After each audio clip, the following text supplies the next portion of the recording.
Boa tarde, pessoal.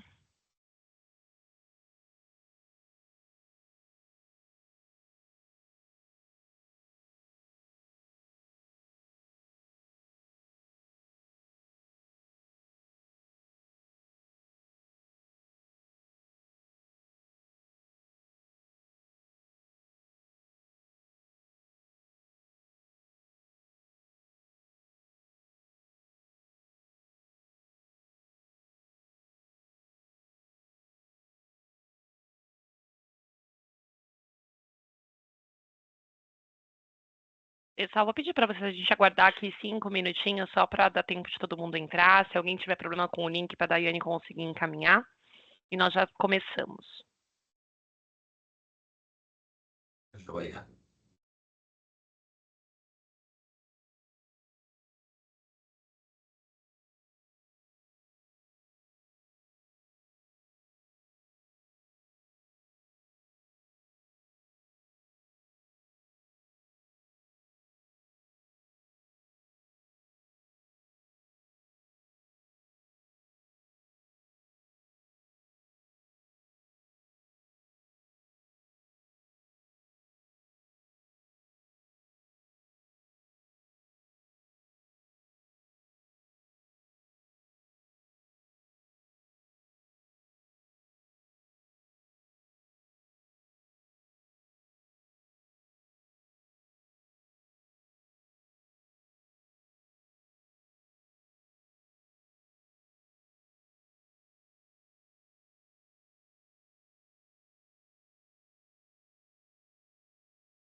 Ô, já podia pôr uma musiquinha, né, pra galera.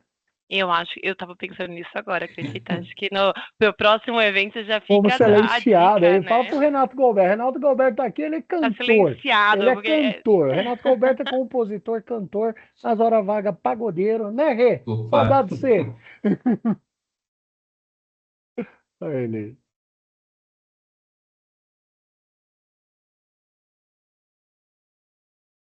pessoal, mais 2 minutinhos a gente já começa, tá? Até em respeito ao pessoal que já conseguiu entrar.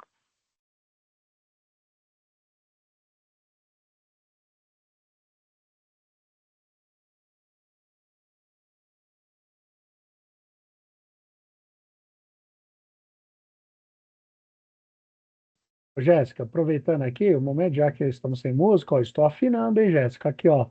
Ó, pescocinho já tá mais fino, ó. Olha lá! Ó o Rê, fala. Escreve pra gente aí, Renato. Manda aqui no WhatsApp que eu leio. Hoje é pra ele cantar. Ah, ele falou que calaram um artista. Ele ia cantar pra gente.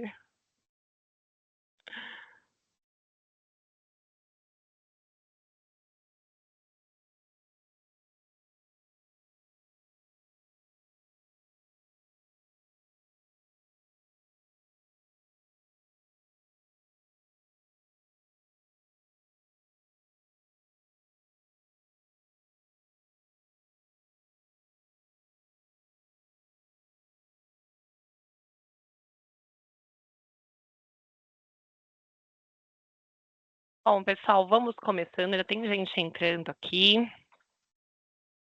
Enviamos os links aqui para quem estava pedindo aqui no WhatsApp, mas em respeito a todos que já estão aqui conosco, nós vamos começar aqui o nosso bate-papo, entender um pouquinho mais sobre essa data tão importante que é o Novembro Azul. Então, se alguém mandar mensagem para vocês e tiver com alguma dificuldade, a Kátia e a Daiane também estão por aqui no nosso apoio, elas podem ajudar encaminhando os links se alguém tiver dificuldade, tá bom? Lembrando que o chat vai estar aberto, quem quiser já deixar as perguntas durante a apresentação do Dr. Demetrios e do Marco, podem ficar à vontade. No final eu vou fazendo as perguntas para eles, tá bom? Para quem estiver pela primeira vez no nosso webinar, eu desejo boas-vindas. Para quem nós estamos nos vendo de novo, eu agradeço a presença e o tempo de vocês.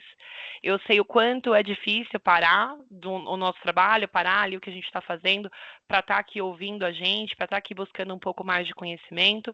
Então, eu agradeço aí o tempo valioso de vocês, tá? Antes da gente começar, eu só queria trazer para vocês um pouquinho do que é esse movimento, do que é o Novembro Azul e quando isso começou.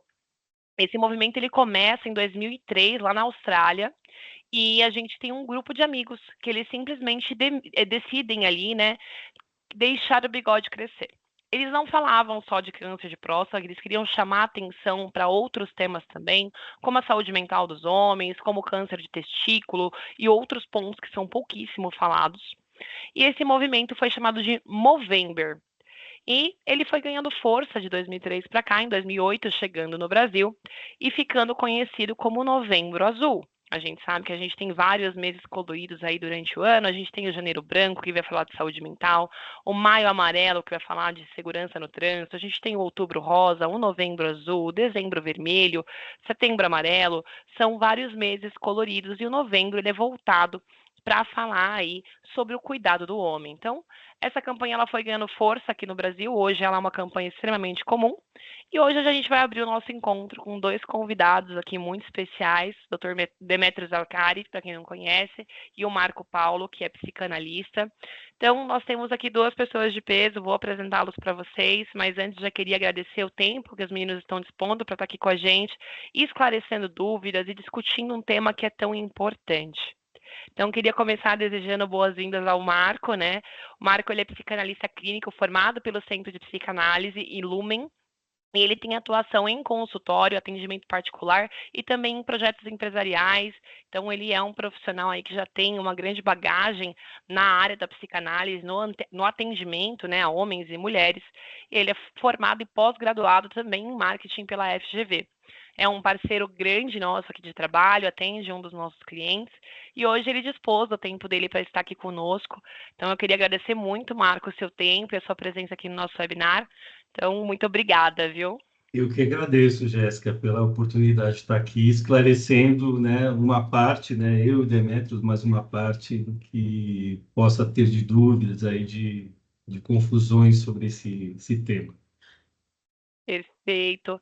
Doutor Demetrios, ele é muito conhecido por nossos amigos, clientes e também funcionários, nosso colega de trabalho aqui na MASH. O doutor, ele tem pós-graduação também em Ciências Biológicas, é médico do trabalho, ele é médico credenciado pela ANAC, ele tem MBA em Gestão de Saúde, é pós-graduado em Medicina do Trabalho pela Faculdade de Ciências Médicas da Santa Casa de São Paulo. Então, eu brinco que ele é o nosso querido Rodrigo Hilbert dos médicos, né?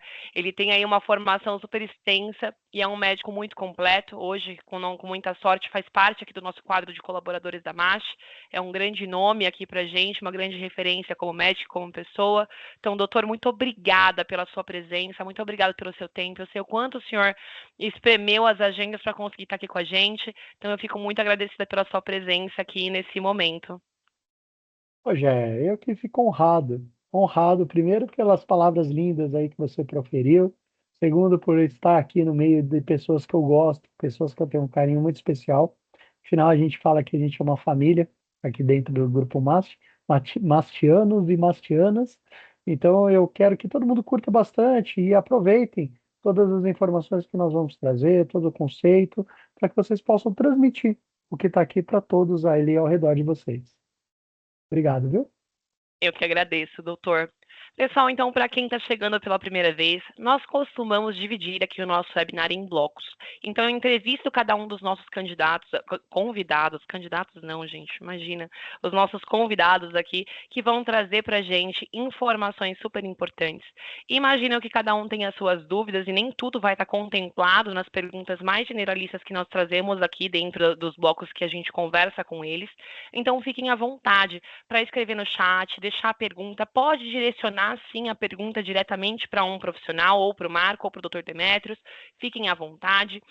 Caso fiquem com receio, pode mandar aqui no WhatsApp, sempre tem gente que manda dúvida aqui no WhatsApp para gente, eu também direciono a pergunta, se não quiser perguntar aqui no chat, e no final eles vão responder as perguntas e os dois vão conversar um pouquinho sobre isso diretamente com vocês. Mas, Marco, eu queria começar com você, nosso querido convidado. Como eu disse, pessoal, Marco é psicanalista. E por que o motivo de convidar alguém aí voltado para a psicanálise para uma questão de prevenção ao câncer de próstata?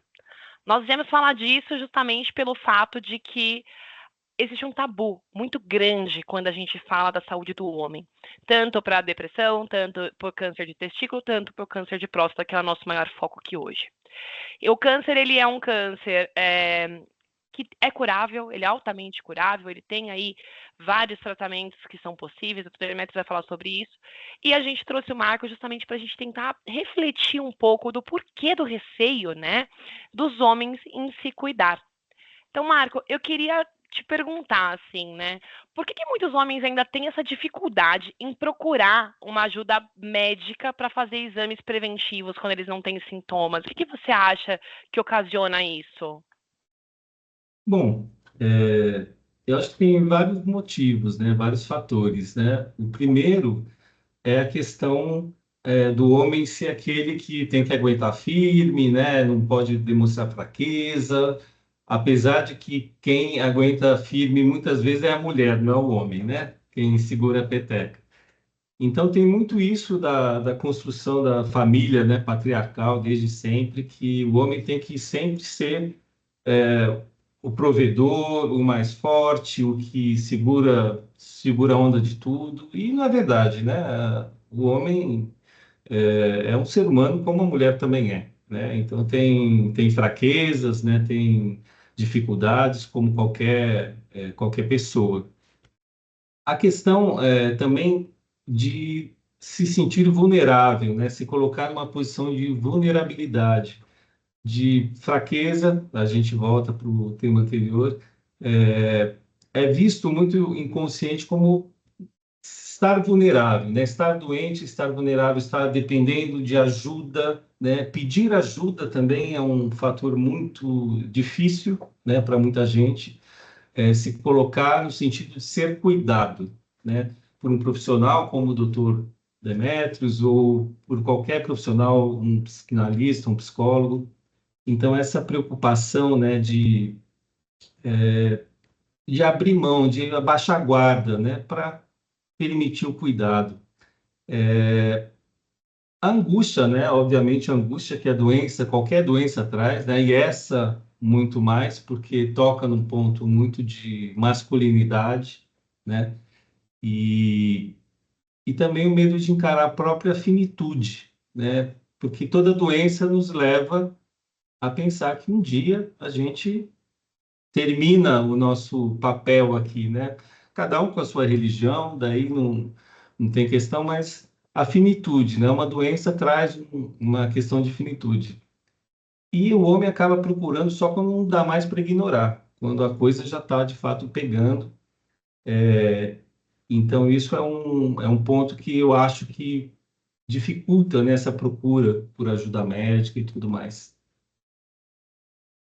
Não, sem dúvida, eu concordo com você. Acho que a construção, né, dessa sociedade onde a gente sempre fala muito do machismo, e o machismo ele também prejudicou o homem no final das contas, né? Essa Sim, pose de sim, super-herói, do homem não chora, o homem não sente dor, o homem ele é forte o tempo todo, ele é o provedor, mas nem sempre dá conta da gente fazer tudo, né? Ninguém dá conta de tudo nessa vida, né?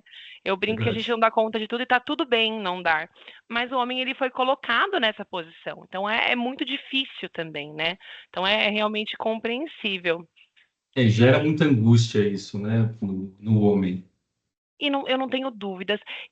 Assim, você acha que existem estratégias psicológicas que podem ajudar esses homens a lidar com essa ansiedade, com esse tabu relacionado com o cuidado da saúde em si, né? Você tem, primeiro tem a questão das piadas, né, que fica aquela coisa machista de fazer piada, de fazer o toque retal, que tudo mais. Então isso é um problema, né? A conversa, trazer os homens para conversarem sobre o assunto, né, para diminuir esse tabu e a vergonha, né, de ir no exame, fazer um exame preventivo, né, porque a gente está falando assim, né, da prevenção, né, de evitar algo pior, né. A questão também de procurar ajuda da família, o apoio da família é muito importante, né, porque no final das contas, uma doença, né, no caso, um câncer de próstata e qualquer outra vinculada à parte masculina, gera uma outro tipo de angústia, que é a pessoa achar que vai, tem a família, tem que cuidar da família e aquilo pode prejudicar, né, vai abrir mão de cuidar da família e inverter os papéis, né, muitas vezes, né, filhos ou a família cuidando dele. Então tem essa questão, mas a família tem que ser um suporte, né? Um apoio emocional para a pessoa que vai buscar, a pessoa que está em tratamento. Então tem que ser, a família tem que ter tem que ser esse ponto Essa de rede de cuidado, apoio, a né? Esse rede de apoio. suporte. É o que a gente fala da importância dessa rede de apoio quando a gente precisa ser cuidado, né? Acho que está muito ligado ao que a gente falou. Então, o homem ele tem que ser forte o tempo todo, e aí ele se vê saindo dessa posição de provedor e tendo que ser cuidado. Então, essa rede Sim, precisa estar muito bem preparada para esse momento também, né? Acho que é sim. muito importante isso que você colocou. E está muito ligado ao que eu ia te perguntar em seguida, né? Hum. Eu acho que o que você acha que familiares e amigos, assim, dentro dos nossos ciclos, não só de trabalho, mas também sociais, e as empresas, elas podem apoiar os homens a adotar uma postura mais aberta em relação a esses temas, né? A própria saúde e pelo menos a esses cuidados que a gente fala aí dos cuidados preventivos, o check-up anual. Então, pensando na responsabilidade social ali entre o nosso ciclo de amigos, entre os nossos familiares, pais, tios, amigos, mas também no ponto de vista corporativo, né? Porque a gente tem clientes aqui também hoje que estão aqui para entender o que eles podem fazer, como abordar, como trabalhar com esse público que é um pouquinho mais fechado quando a gente fala do autocuidado. As empresas, né, através, né, de coisas, por exemplo, que a gente está fazendo aqui hoje, né, que é falar sobre o assunto, né, empresas fazer campanhas mais humanizadas, mais acolhedoras, né, permitir talvez uma flexibilidade de horário para que ele possa, né, cuidar disso e muitas vezes, né, porque hoje a jornada de trabalho, a pessoa fica o tempo inteiro no trabalho e vai para casa à noite, né? Então, às vezes, flexibilizar esse horário também é importante, né? E trazer sempre acolhimento, né? Nunca colocar como uma coisa de constrangimento, né? O profissional pedir isso seja um constrangimento, ou minimizar essa questão que a gente volta a falar de piadas, né? Machistas, né? Sobre isso, que a gente tem aos montes, né? Na internet, mais outro tanto e que é uma questão de responsabilidade da pessoa, não é de culpa, ela não tem culpa de estar numa condição ou de buscar ajuda, mas de se colocar como responsável e colocar como uma maturidade emocional. Você entender que você tem suas fragilidades, que você precisa buscar ajuda, é uma maturidade emocional. Significa que você está lidando com os sentimentos de uma forma mais madura, né? E não uma forma de querer negar, de querer ficar receoso em relação a isso. E sempre acolhimento, acolhimento, acolhimento, né? E oferecer dentro do possível o que a MASH faz bastante, né? A questão de oferecer a escuta através de programas, enfim, a escuta atenta da pessoa que de repente está angustiada com isso, seja através de psicólogo, psicanalista, qualquer uma conversa entre colegas, né, um acolhimento, porque a gente vive muito mais dentro da empresa do que fora. Então, assim, o acolhimento precisa ter uma postura de um olhar mais atento ao outro, né? Isso como modo geral. Perfeito. E eu tô gostando que eu fui na linha certa quando eu escolhi minhas perguntas. E a próxima pergunta acho que entra muito no que, de novo, no que você falou. Eu queria entender, aliás, eu queria que você explicasse pra gente, né?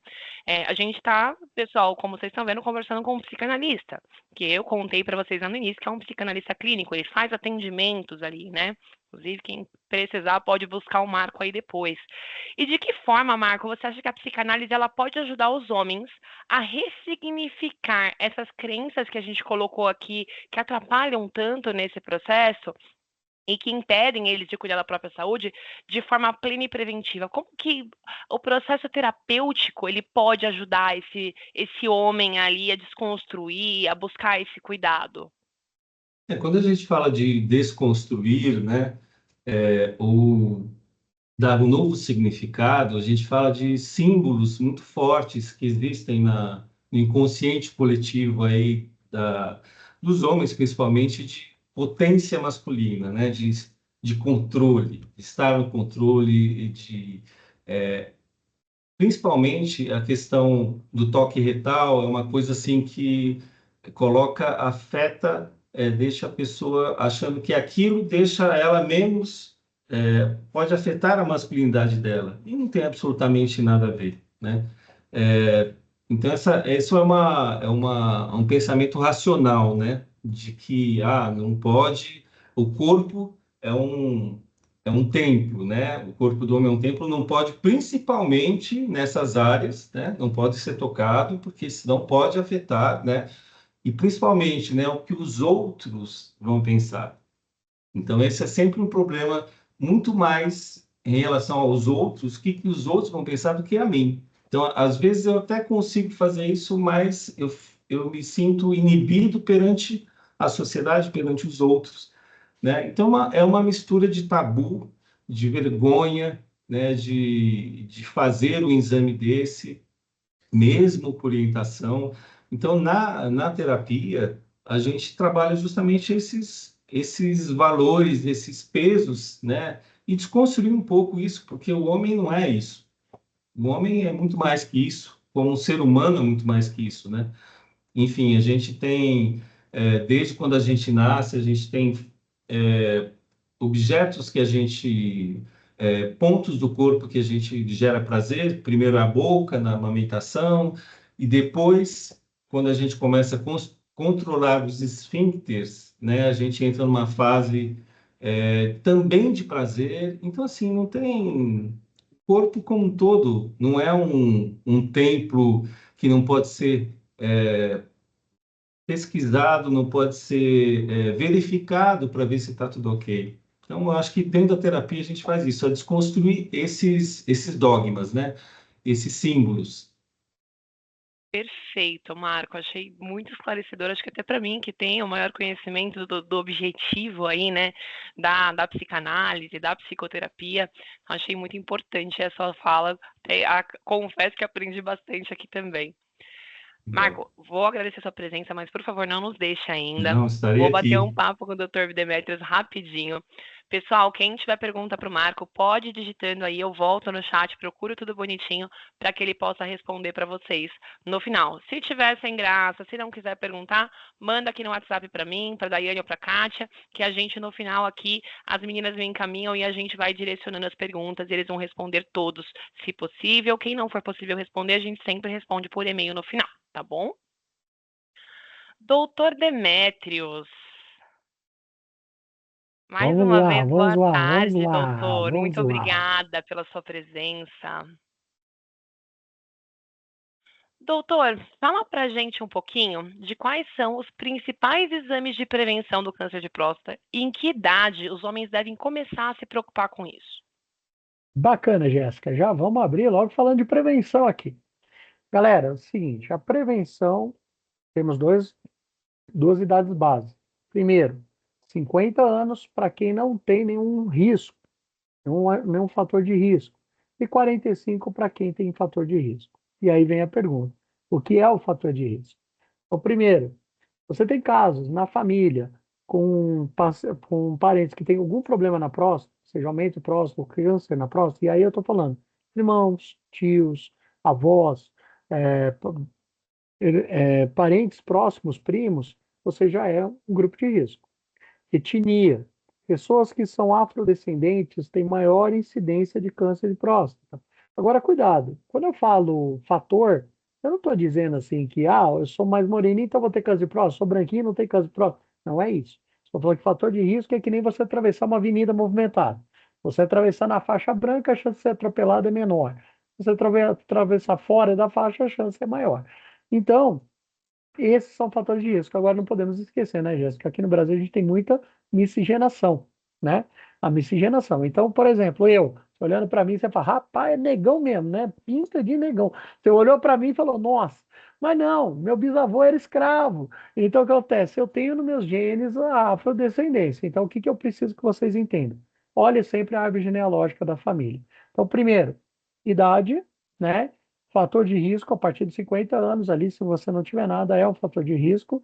Segundo, a etnia. Esse aí é o mais importante que a gente tem. Histórico familiar e etnia são os dois, 45 e 50 anos. E só uma curiosidade para vocês, lógico que tem casos que a gente vai ter exceções à regra. Por exemplo, eu tenho um paciente com 26 anos que ele teve câncer de próstata. E por quê? Porque ele tomava anabolizante. Lembrar que a próstata é dependente de testosterona. Então, em alguns casos, sempre conversar com o médico que a gente vai fugir. E com a segunda parte da pergunta são os exames, né, Jé? Isso Bom, mesmo, doutor. Quais são os exames ali, né, que nessas idades e com esses fatores de risco eles precisam fazer? primeira coisa, a gente precisa entender os exames. O PSA, que todo mundo fala, é o Prostágeno Specific Gene, ou antígeno prostático específico, ou seja, ele é a próstata, só para vocês entenderem, galera, senão não faz muito sentido. O que que a próstata faz? Será que alguém aqui sabe? Ô, Jé, vamos perguntar para essa galera aí. Será que alguém sabe o que que a próstata faz? Qual a função Gente, da quem souber, próstata? escreve aí no chat, por favor. Não, não pode médico aqui, hein? Tem médico aqui, ó, Doutor camuflado? Pode Gabriel não. não vale.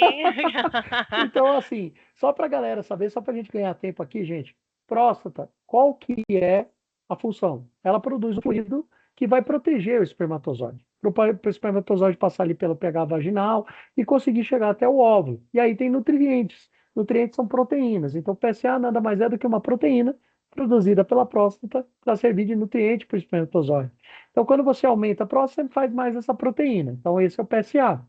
Lembrar que, então, quando você tem estímulo da próstata, pode ter um PSA alterado. Por exemplo, se a pessoa anda de moto, bicicleta e tal, então tem que ter esses cuidados, não pode ter relação antes de fazer o exame. Depois a gente pode falar um pouquinho mais cuidado dos cuidados do exame. PSA, segundo, ultrassom de próstata, que vai ver o quê? O tamanho da próstata. A próstata tem de 20 a 30 gramas, né? Tipo um pêssego, fica embaixo da bexiga, e ela aumenta 4 gramas a cada década de vida. Então, o ultrassom vai ver o tamanho, o PSA vai ver o que ela produz. E o nosso querido exame de toque? O exame de toque, que todo mundo foge do exame de toque. Gente, eu quero que todo mundo que está aqui assistindo bota o dedo aqui, ó, na ponta do nariz. Olha aí que eu estou vendo vocês, pode pôr, não tem vergonha não. Pode pôr, isso, até o marco aí, ó, pode pôr. Jéssica, põe a mão na ponta do nariz. Obrigado. O que acontece? Isso aqui, gente, é um tecido chamado fibra elástico. Então, quando a gente faz o exame de toque, que a gente tenta entrar ali no reto, é para sentir esse tecido. Se tem nodulação, se tem alguma verruga, alguma coisa. Então, para que serve o exame de toque? Para ver a textura da próstata. Então, primeiro, o exame vê coisas separadas. Então, principais três exames principais: PSA, ultrassom de próstata e o nosso querido exame de toque. Lógico que eles alterados, a gente encaminha o paciente para uma biópsia, mas tem algumas novidades nesses testes. Hoje já tem um teste antecipando a biópsia chamado FITEST, que dá mais precisão para a gente mandar um paciente para a biópsia. E olha só, Jéssica, o FITEST diminui em 30% homens que são mandados de maneira equivocada para a biópsia. E até mudou o raciocínio do Ministério da Saúde sobre exame de próstata, porque antigamente o Ministério da Saúde não recomendava, porque mandava muita gente para biópsia, era oneroso, dava muita inflamação, infecção e tal. E hoje, com esse teste novo, que agora a gente elimina muita gente que vai para biópsia à toa, o Ministério da Saúde já coloca lá na página dele que recomenda o exame preventivo de próstata. Incrível. Eu não conhecia o FITEST. Achei muito legal, doutor. E eu tenho mais novidade para falar, hein? Daqui a pouco eu conto as novidades. Mas o FITEST Ainda é uma tem delas. mais. Que Tem mais. maravilha. Mas então, galera, homens, aqui, né? Família, meninos, para passar para todo mundo. Exames de rotina: PSA, ultrassom de próstata e o exame de toque. Os três. Dois veio alterado, agora a gente começa a pedir o FITEST antes de mandar o paciente para uma biópsia. Perfeito, doutor. E, doutor, o senhor falou aqui para a gente um pouquinho sobre a predisposição genética, sobre a questão ali da idade. Então, óbvio, né, gente? Como o doutor falou, a gente tem ali a predisposição, a gente tem uma idade média em que a gente começa a prestar mais atenção. Mas, obviamente, ele mesmo acabou de contar de um caso de um rapaz aí de 26 anos que teve câncer de próstata por conta, em decorrência do uso de anabolizantes. Então, doutor, nesse caso, né, a gente costuma chamar aí o câncer de doença silenciosa. Existem sinais e sintomas que em qualquer idade esse homem deve observar ali e falar, opa, tem algo errado aqui, é melhor eu procurar um médico para fazer meus exames preventivos? Legal, Jéssica. Pergunta interessante. Bom, primeiro, aí você vai puxar meu doutorado lá, hein? Primeiro, quando a gente falar de genética aqui. Bom, galera, primeiro, o câncer é uma doença multifatorial. Eu vou falar um negócio aqui para vocês que pode até parecer pesado, mas é real. Todo dia a gente tem chance de ter câncer. Todo dia. Todo dia por quê? Porque é uma guerra interna no nosso corpo, em dois grandes grupos de genes, que a gente chama de supressores tumorais e protocogenes, que eles são uma barreira de defesa. Eles ficam localizando, parece uma fábrica ali, produção, fica localizando o que está errado e tira, e tira. Então, o câncer, que nada mais é do que uma célula do próprio organismo, que está com as informações genéticas erradas e ela começa a se dividir de maneira alucinada. E esse dividir, ela ainda tem uma informação que ela vive mais tempo. Ela vive tempo, tem longevidade. Por isso que o câncer faz mal, por isso que ele invade tecido e tal. Se ele não tivesse longevidade, morria, não fazia mal para nós. Então, a gente tem um controle interno, né? Esse controle interno que são essas guerras gênicas. Então, quando a gente faz algumas coisas, a gente interfere nessa fábrica, né? Então, qual que é o grande objetivo aqui? Como é que acontece o câncer? Então, primeiro, a maioria vai ser o quê? Silencioso. Silencioso, porque a gente está falando de alteração gênica. E o nosso corpo, muitas vezes a gente está doente e a gente nem sabe que está doente. Quem aqui, né? Se alguém falar que não, eu já sei. Quem aqui não descobriu que estava diabético sem dar nenhum sintoma? Quem aqui nunca descobriu que está com a pressão alta e nunca teve nada? Quem nunca aqui descobriu que o colesterol está alto e nunca teve nada? Pois é, meus queridos. Então, por isso que a maioria é silenciosa. E quando dá sintomas, Jéssica, é que a coisa já está um pouco mais ruim. Então, o câncer, primeiro, mutação gênica ninguém vai ver. Depois, vai formar nódulozinho, pequenas células, pequena verruguinha, coisas desse tipo, que aí é onde entra o exame preventivo. Por isso que a gente bate tanto nessa tecla. Fazer o exame quanto antes. Aliás, minha avó já dizia que prevenir é melhor do que? Do que? Remediar, com Remediar, certeza. poxa. Então é isso. Então, essa que é a questão. A gente, quanto antes detectar, melhor é. E é aí onde a gente briga. Então, sim, geneticamente eu ainda não consigo, por mais que a gente tenha algumas informações gênicas, mas eu não consigo dar certeza que ele vai ter o câncer. Mas sim, quando a gente começa essas alterações celulares. Então, prevenir é melhor. E sintomas? Você falou de sintomas, já vamos pegar tudo então. A próstata, ela fica embaixo da bexiga. Então, quando ela cresce, ela pode crescer para trás, então ela vai para o reto, por isso que eu tenho exame de toque pelo reto, ou ela pode fechar, estrangular a uretra que passa dentro dela, no meio. Quando estrangula, qual que é a principal queixa, então? Dificuldade de urinar, dor para urinar. O homem levanta muitas vezes à noite para ir no banheiro, e aí, assim, levanta 2, 3 vezes, até normal, principalmente dia frio, tomou muita água. Aí o cara tá falando que o cara levanta 6, 7 vezes. Inclusive, olha só que interessante, Jéssica. Eu estava dando palestra para um cliente nosso a semana passada. E veio um paciente falar para mim: pô, doutor, tô com problema na próstata. Eu demoro 1 hora e meia para urinar. Não estou conseguindo nem fazer mais reunião. Então, quer dizer, esse é sinal. Então, a regra do jogo é clara, né, gente? Todo mundo se conhece. Todo mundo se conhece. Então, quando a gente sabe que tem alguma coisa errada, médico. E lembrar que esses sintomas que eu estou falando, eles não são exclusivos de câncer de próstata. Por exemplo, a infecção urinária vai fazer isso. Jato fraco vai dar ardência, vai dar dor, vai aumentar, né, a quantidade de frequência miccional. Mas é essa a regra, já. Perfeito, doutor. Acho que ficou muito mais claro. Inclusive, o senhor sanou uma dúvida e antes de ser perguntada, quando você Que começou a isso? explicar, alguém mandou aqui no chat, Renato perguntando se existia algum sintoma aparente. Então, gente, Ah, sim, boa. existem sintomas aparentes que a gente tem que estar atento. Então, se esse sintoma aparecer, busque um médico. Não, como o doutor falou, pelo amor de Deus, não vai lá chegar no médico, falar que vocês fizeram uma palestra com o doutor Demetrios e com a Jéssica, e ele falou que se vocês precisassem ir no banheiro toda hora, vocês estavam com câncer de próstata. Não foi isso que ele disse. Falou que são sinais de que o nosso corpo está agindo de uma forma diferente e que ele precisa de atenção. Pode sim ser um sintoma de câncer de próstata? Pode, mas pode ser uma infecção urinária, pode ser qualquer outra questão que precisa ser olhada e ser cuidada de alguma forma, tá? Então, só para... E só para reforçar, gente, sim, muita parte do câncer tem parte silenciosa, mas quando a gente faz exames preventivos, a chance de encontrar é muito maior. E antes. É que nem a gente ficar gripado, né? Você está um dia bem, no outro dia você acorda gripado, e o nosso corpo é assim. Por isso que a gente tem que fazer sempre os exames preventivos. Perfeito, doutor. E, doutor, fala uma coisa pra gente. Ouve-se muito falar de muita coisa, né? Fala-se, porque, um exemplo, a gente vive, acho que numa montanha-russa muito grande, né? Você fala pro fulano lá, fulano não fuma que dá câncer de pulmão. Mas eu conheço o ciclano que nunca fumou na vida e teve câncer de pulmão. E a gente sabe exatamente que isso não é parâmetro. Mas existem mitos sobre o câncer de próstata em si? Claro, falar que o PSA substitui o exame de toque, por exemplo.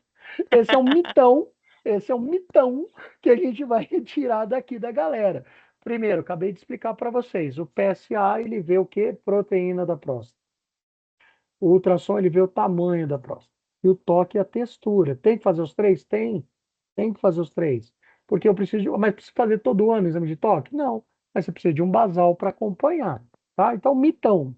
Falar que o PSA substitui o exame de toque. Outro mito. Somente cirurgia cuida de câncer? Não. Na verdade, cirurgia é um dos tratamentos mais comuns que a gente usa para câncer de próstata, né? Você faz uma ressecção, mas tem que tirar a próstata toda? Nem sempre. E agora, só para você saber, Jéssica, mais uma novidade fresquinha aqui, ó, fresquinha para a galera. Lá no pessoal do Rio Grande do Sul, na universidade, o ano passado, eles desenvolveram uma vacina contra o câncer de próstata. E ela já está sendo Incrível. estudada em fase clínica 2 nos Estados Unidos, né? E a ideia, o que que é isso? O pessoal fala vacina, mas é uma imunoterapia. A gente aplica uma injeção de nanopartículas na pessoa. E lembra que eu falei que a célula do câncer é uma célula do corpo que se passa invisível no sistema de defesa? E essas nanopartículas, elas se conectam nessas células cancerígenas e informam para o corpo que tem coisa errada. Aí a célula do sistema de defesa vai lá e mata, como se fosse um vírus, alguma coisa assim. Então pode ser, Jéssica, que daqui 20 anos mais ou menos, a gente fazendo aí mais de 40 anos, 45 anos, e aí eu vou falar assim, olha, antigamente fazia cirurgia, os caras, nossa, cortava as pessoas para tirar câncer. Então, e aí a evolução da Da medicina, é medicina, isso que a né? gente quer, ué. Não, com certeza é, doutor. Então é isso, gravem, não deixem de gravar isso, que o exame de toque ele não pode ser substituído pelo PSA, até porque eles veem coisas diferentes. Esse é o grande mito. E lembrar sempre que quanto antes é melhor. Que um outro mito é falar assim, eu vou curar sozinho, vou usar alguma... Não, não, não.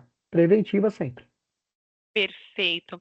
E aí, doutor, eu não sei se entra no mito, no verdade, como é que é isso, mas vou puxar uma outra formação do senhor aí, para falar um pouquinho do nosso comportamento de vida saudável. Então, Hum, lá, eu, obviamente, sei quais os efeitos que a gente tem aí. Se eu pratico exercício físico, eu vou ter uma qualidade de vida melhor a longo prazo, não é só para agora, é a longo prazo. Mas para o câncer de próstata especificamente, alimentação, atividade física, controle de estresse, influencia nesse tipo de câncer também? Galera, é o seguinte, beleza de pergunta, Jéssica, e eu vou ser muito preciso e muito técnico para vocês. Não vou falar, porque faz bem. Não. Vamos falar com técnica, vamos falar com ciência aqui para vocês. É o seguinte, quando a gente está, vamos pegar obesidade, por exemplo, tá? Obesidade. Quando a gente está obeso, para o nosso corpo, a gente está inflamado. E o nosso corpo libera mediadores químicos, que são chamados de citocinas pró-inflamatórias. Essas citocinas têm várias categorias. E ela é um sinalizador que tem alguma coisa errada. Só que como é generalizada, ela espalha pelo corpo inteiro. E aí vem a explicação, eu estou usando isso como exemplo e depois eu vou voltar para o câncer. E isso vem a explicação por que pessoas obesas têm diabetes. Tem outros tipos de diabetes, tá, gente? Mas só para você entender, porque o obeso ele tem diabetes. É comum o obeso ter diabetes. Porque esses sinalizadores interferem na sinalização da insulina. Eles bloqueiam, não deixam a insulina funcionar. Então aí ele vai criar uma resistência à insulina. A mesma coisa funciona com câncer. Lembra que eu falei que é uma guerra gênica? Sim. Então, o nosso sistema de defesa funciona assim. Quando você está sedentário, você fica gripado mais fácil, porque você não está estimulando seu sistema imune. Então, já a primeira linha de defesa você está largando mão. Segundo, quando você está obeso, você está liberando um monte de fator inflamatório que está confundindo as informações ali dentro do nosso corpo. E aí ele não consegue detectar. Terceiro, quando a gente fala de bebida alcoólica, de fumo, de estresse, você libera um negócio chamado espécies radicais livres, ROS, espécies reativas de oxigênio. Elas têm a capacidade de um processo chamado peroxidação lipídica, ou seja, ela invade a nossa célula. Célula nossa sempre é carbono, oxigênio e hidrogênio, gente. E aí ela vai invadindo aquelas moléculas químicas e vai quebrar, levando a uma disfunção desses genes, levando a mutações, levando a alterações. E aí a gente tem um sistema de reparo que funciona muito bem com alimentação saudável, mas quando a gente não está alimentando saudável, não está fazendo exercício, não está fazendo nada e está obeso, você imaginou o choque que lá dentro do nosso corpo. Então é assim que funciona, galera. Então não é porque faz bem, não, não é isso. Eu estou mostrando para você que é ativação do sistema imunológico. Aliás, eu estava dando uma palestra sobre atividade física um tempo atrás e os caras fizeram uns estudos bem legais. Botaram o pessoal numa máquina lá para ver comportamento de hormônios. Aí é a área do Marco. De hormônios aí, dopamina, serotonina, toda essa galera aí. E olha só que interessante. Quem fazia atividade física sentado não tinha tanta liberação. E quem comprava aqueles aparelhos, às vezes da choque, para estimular o músculo? Zero. Zero. Então a gente precisa do corpo em movimento. Então, meus queridos, é isso, que é assim que a gente vai melhorar. Perfeito, doutor, muito obrigada. Bom, pessoal, estamos abertos às perguntas. Já tem algumas perguntas no chat. Deixa eu só colocar o Marco aqui pertinho de vocês também. Dividir aqui a tela para os nossos dois queridos convidados. Vou ficar no meio deles porque eu sou assim, vocês sabem. Vou aparecer aqui para vocês também. Bom, mais uma vez, obrigado, meninas. Acho que foi extremamente esclarecedor.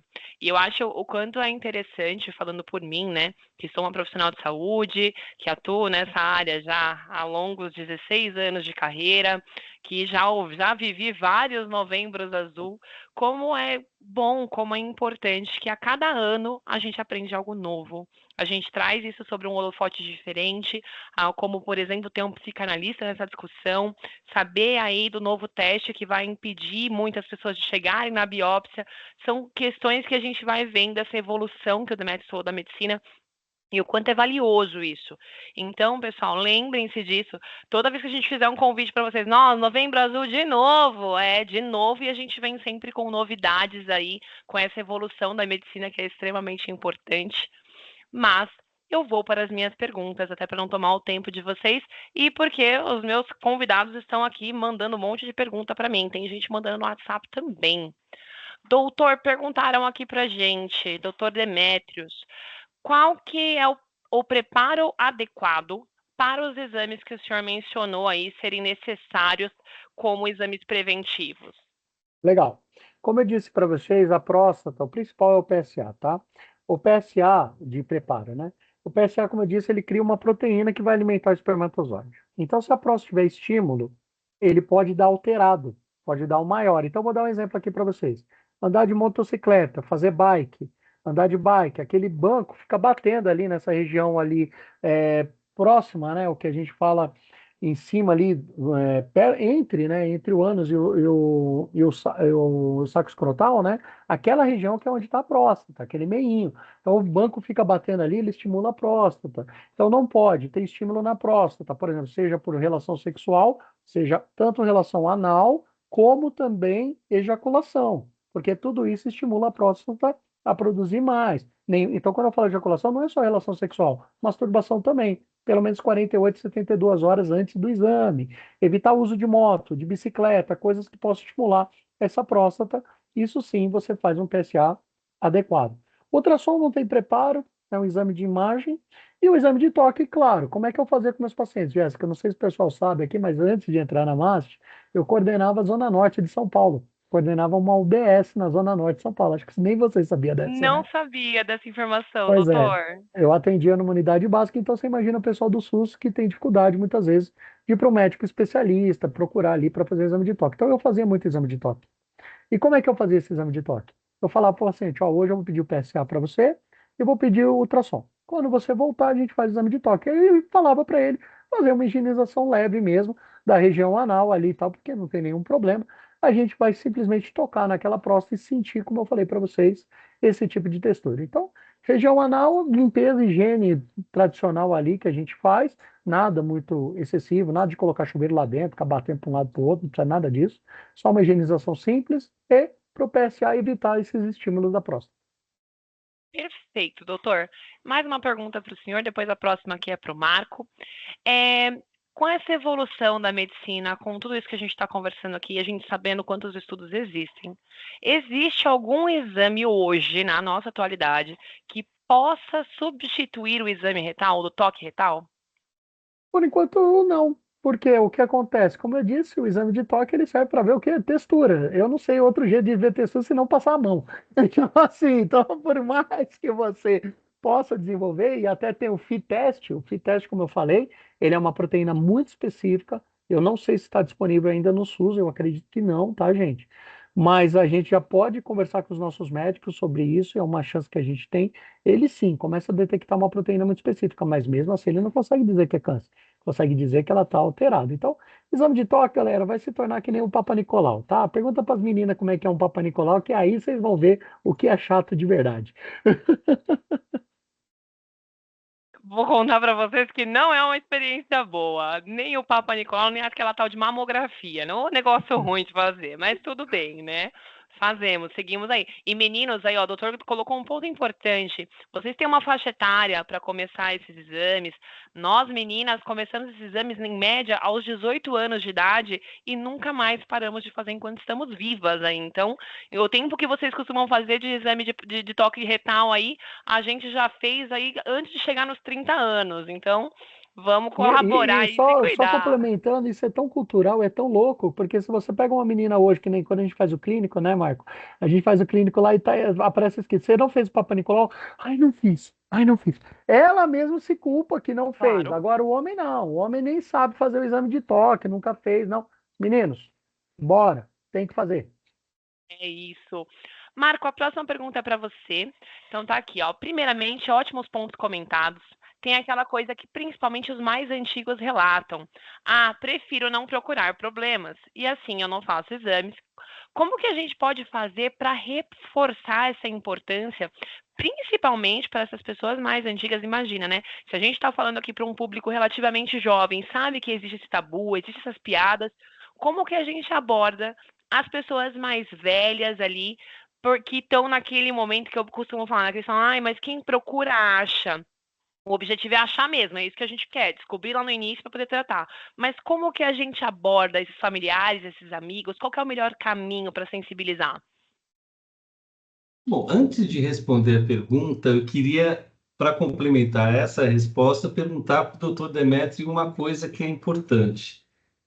Câncer de próstata, isso é uma dúvida, acho que bastante comum. Causa impotência? Poxa, que pergunta legal, Marco. Eu adoro saber disso. E você sabe que quando o paciente.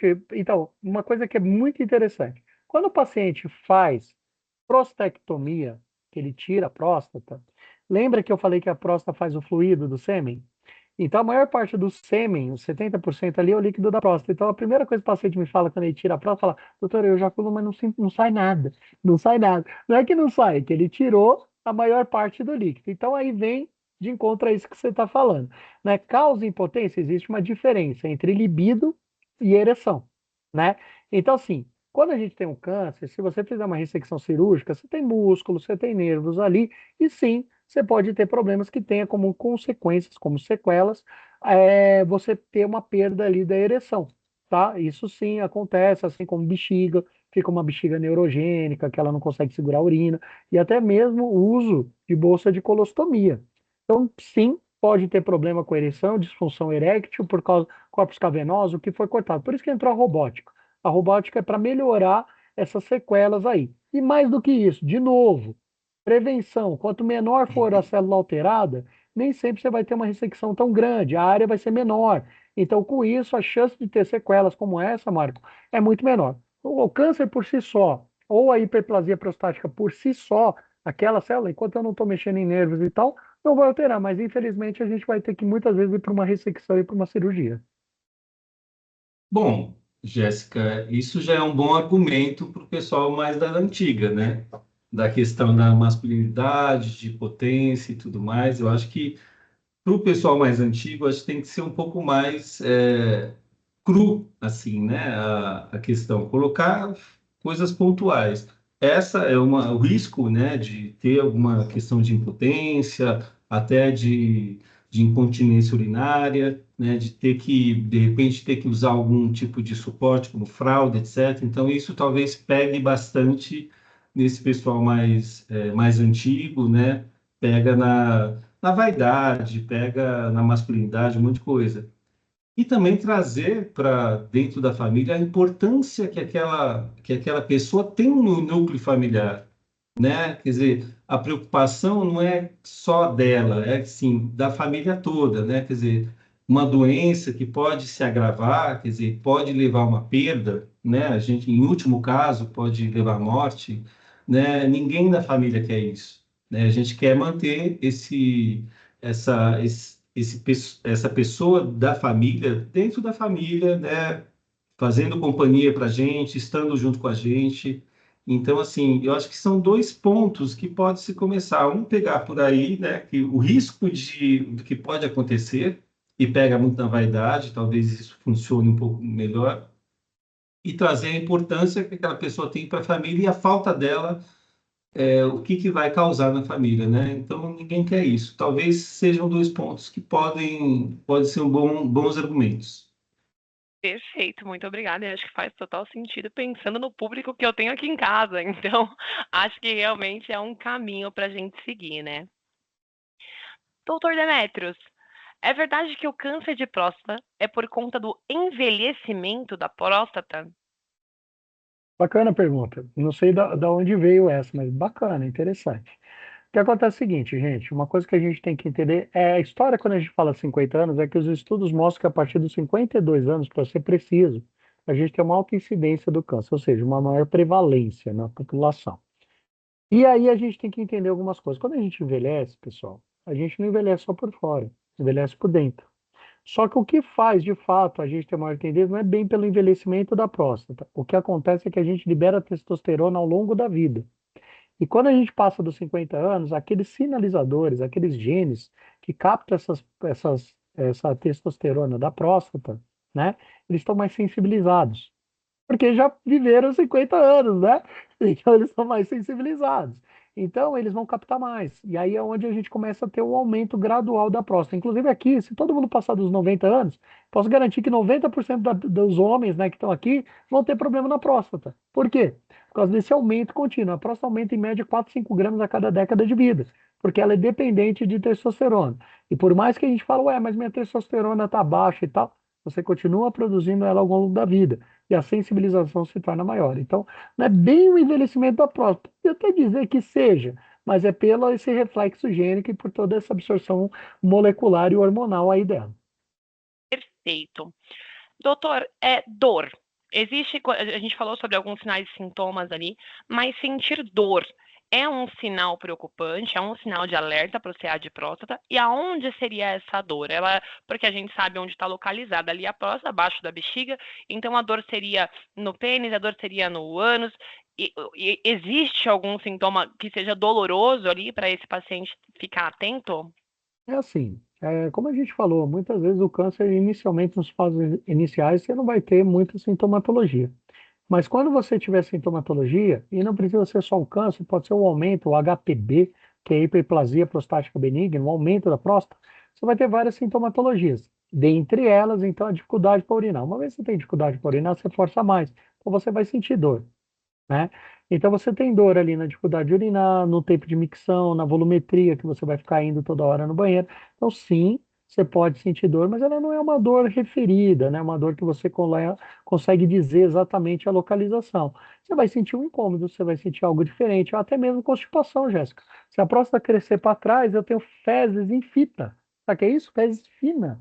E o paciente relata muita constipação. Então, a dor é relativo, né? A gente tem que entender que é um órgão que está se expandindo ali, né? Mas sim, tem casos de dor, sim. Perfeito.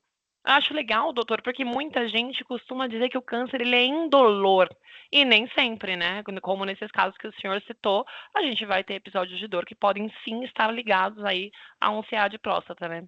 E uma coisa que é importante, desculpa, Jéssica, só para fazer um adendo, é o seguinte: quando a gente fala câncer, câncer de próstata, a pessoa acha que é uma coisa só, mas não é. É que nem câncer de mama, nós temos vários subtipos, vários. Então isso é muito importante para as pessoas entenderem que cada subtipo vai ser tratado de um jeito. Tem uns que vão ser só acompanhado, porque ele vai demorar para crescer, tem outros que vai fazer ressecção cirúrgica. Então tudo depende do subtipo de câncer que você vai ter. De próstata é que nem câncer de mama. A gente fala câncer de mama, mas tem vários subtipos. E é isso que vai determinar muitas vezes o tratamento. E aí vem essa história de dor. Alguns tipos a gente sabe que ele prolifera mais rápido, ele traz mais dor, e outros menos, tá? Só para deixar claro aqui. Perfeito, doutor. E aí eu tenho uma pergunta para os dois, né? Deixaram aqui pra gente, então eu queria ouvir um pouquinho da opinião de cada um de vocês. Pessoal, eu sei que tinha mais perguntas aqui, se não dá tempo de fazer tudo, prometo que respondo para cada um no privado depois, encaminham para os dois definindo ali as perguntas de acordo com os temas e a gente responde para vocês depois, para não gastar aí a agenda de vocês. Hoje, doutor, doutores, né? A gente fala muito sobre o rastreamento e o diagnóstico precoce. Mas pouco a gente se discute porque tantos homens só procuram ajuda quando estão em estágio avançado. Na visão de vocês dois, né, em cada um aí no seu segmento, qual é o maior inimigo invisível no câncer de próstata? A falta de exames ou a cultura masculina de silenciar esses sintomas? Marco, por favor, faça as honras. Bom, eu acho que o, o que pega mais é o preconceito, sempre, né? Sempre é a palavra-chave para isso, é preconceito. Preconceito envolve preconceito cultural, da masculinidade, né? Eu, né, não vou fazer isso porque, né, eu sou homem, eu sou isso, aquilo, enfim, é preconceito, não tem outra palavra. Aí, só Perfeito. complementando, a gente está numa situação que ainda está numa curva de aprendizado em relação ao câncer de próstata, como ser humanos. Se você parar para pensar, no Brasil começou em 2012, campanha sobre isso. Então, não faz nem 15 anos, estamos em 2025. E lembrar também que você pensa no câncer de pulmão, olha só, fazendo uma analogia, câncer de pulmão antigamente o pessoal achava até bonito, fumar e tal. Era um E aí status, hoje, né? né, O venha para o mundo de cigarro. Marlboro, né, venha para o mundo de Marlboro, Hollywood é o sucesso.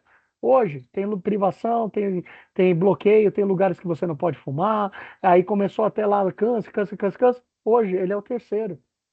Hoje o principal câncer que a gente tem do homem é próstata. É o maior. Só que o que mais mata ainda é pulmão.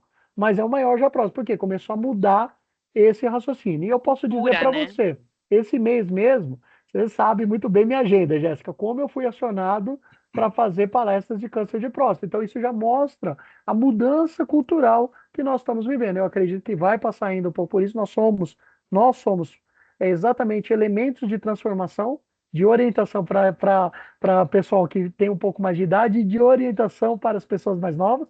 Então, acho que nós somos os pilares para essa construção, viu? E que importantes pilares eu trouxe para cá hoje, né? Que vocês dois estão trazendo aqui tantos conhecimentos, estão arrasando aqui. Mais uma vez, obrigada. E a última pergunta, doutor, é quais hábitos ajudam a reduzir o câncer de próstata? Acho que o Marco trouxe para a gente, eu vou falar de um hábito aqui, gente, a psicanálise, a psicoterapia. Vamos olhar para dentro, vamos olhar para si próprios e começar a desconstruir esse nosso receio, esse nosso medo. Mas e aí, doutor Demetrios, quais outros hábitos, além do autoconhecimento, podem trazer para a gente reduzir esse risco aí do câncer de próstata? Bom, já falei, tem coisas que a gente muda e tem coisas que não. Infelizmente, então, a gente vai sempre fazer os exames preventivos, de maneira segura e de maneira ordenada. Para quê? Anualmente e tal, para você acompanhar.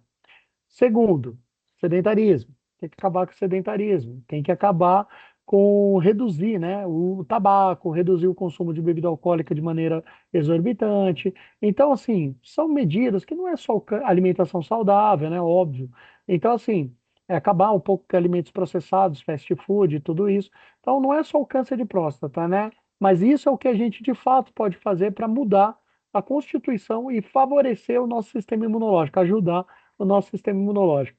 Infelizmente, a gente não tem nenhum tipo de tratamento ou uma medida preventiva, que nem uma vez dando palestra, os caras perguntaram, ô doutor, se eu me masturbar tantas vezes, melhora? Eu falei, não, senão eu botaria até uma plaquinha ali, ó, se masturbar 3 vezes ao dia, 4 vezes ao dia. Não, isso não muda, isso não tem nada a ver, mito, ó, mais um mito aí que a gente vai descobrindo, né? Então, assim, não é isso, não existe uma função, como eu disse, é uma entidade multifatorial. Então, o que a gente pode fazer é cuidar do nosso corpo, cuidar da nossa alma e cuidar da nossa cabeça, né, Marco? É verdade. Excelente. Bom, Faça, né? meninos, por Faça favor. terapia, né? Busque, porque duas coisas, né? Tanto Setembro Amarelo quanto Novembro Azul trata de dois grandes tabus, né? A masculinidade, o exame de próstata e da saúde mental. Exatamente. E os homens, mais uma vez, colocados nesse lugar, acabam não olhando para si, têm receio de ir num terapeuta e mostrar a vulnerabilidade, olhar para dentro de si. Então, acho que foi esse o grande desejo, tá, Marco, de trazer um psicanalista para essa conversa, de trazer alguém voltado para a saúde mental, para mostrar que toda essa construção desse machismo, desse lugar que eles foram colocados, pode ser desconstruída também e a gente pode ter uma vida mais saudável, a gente pode ter aí uma longevidade e a gente pode chegar aí na nossa velhice, né, com muito mais saúde, né? A gente se preocupa tanto em cuidar dos outros, os homens estão muito nessa posição, e aí muitas vezes eles não são cuidados. Então, e aí no final a gente perde nossa qualidade de vida. Com certeza. Meninos, agradecer demais pela presença de vocês, por vocês terem parado essa uma horinha para um pouco mais de uma hora, nós nos reunimos antes, mas por vocês dois terem parado para vir aqui. Para mim é um orgulho gigante ter a minha área conduzindo o webinar com dois profissionais de peso, com uma bagagem gigantesca como vocês têm, e vir aqui esclarecer um tema tão importante como Novembro Azul. Então, Marco, muito obrigada. Doutor, muito obrigada. Vamos fazer uma fotinha, Jéssica, com essa galera toda que está aqui Claro, com a gente, pessoal, para a quem gente, quiser pô, abrir a câmera aí com a conta aí, Jéssica, gente, mostra esse povo aí, vamos ver se esse povo está aqui deixa com a eu tirar. gente. Deixa eu tirar a gente, que a gente está destacado aqui, que nós somos muito bonitos.